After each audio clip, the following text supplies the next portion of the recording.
viewers, this is the letter they didn't want sent. When you realise apologising kept the family stable. The frightening part was not that you apologised, it was how quickly the entire atmosphere relaxed afterward. And that was when the pattern finally started feeling impossible to ignore. Not because the apology felt honest, because it felt functional. The room softened the moment you took responsibility again. Someone became warmer. Someone exhaled. Someone suddenly started acting normal again. The emotional pressure lifted almost immediately once the tension moved back onto you. And at first you still convinced yourself it was maturity. Keeping peace, holding the family together, preventing unnecessary conflict, and eventually another possibility started forming underneath the exhaustion.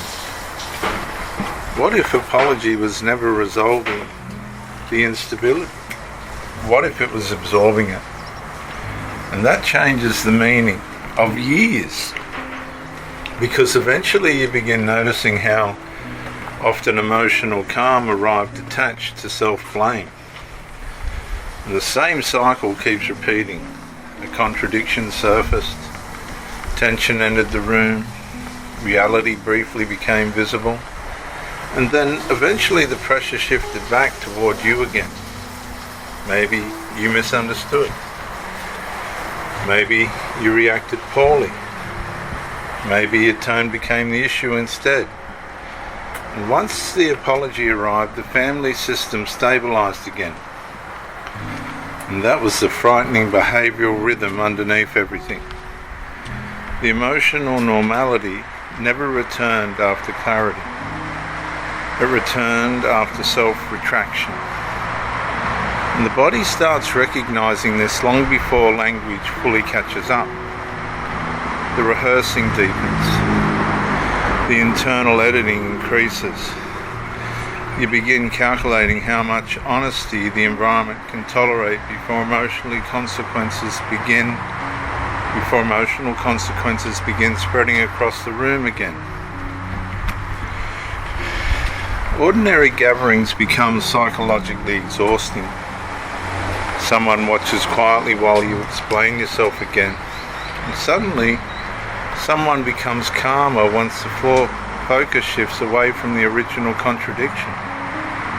Someone changes the subject the moment stability returns. The ceiling fan suddenly sounds louder than the conversation again, and eventually another recognition begins settling internally. The family system may not need resolution to survive. It may only need somebody willing to continually absorb the tension. And that thought exhausts the nervous system differently.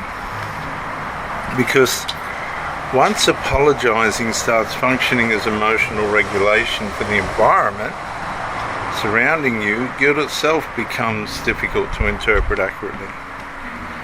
You stop knowing whether remorse is genuine or conditioned, whether accountability is real or adaptive, whether peace is authentic or purchased through self-erasure again.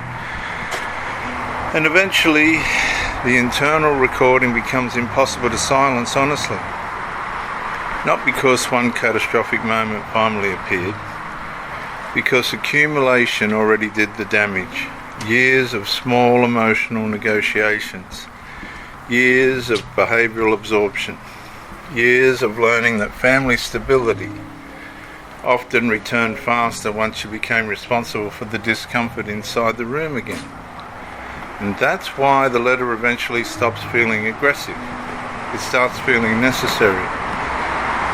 A final place reality can survive without immediately being redirected back into guilt, self-blame, emotional management, or silence again. And by the time the letter is finally sent, the person is no longer trying to explain what happened.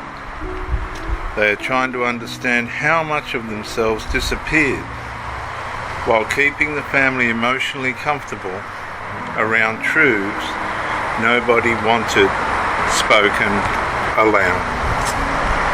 I'm Dr. JWA, youth theologist. Like and subscribe, comment to educate me, share the video to help somebody else. Bye for now.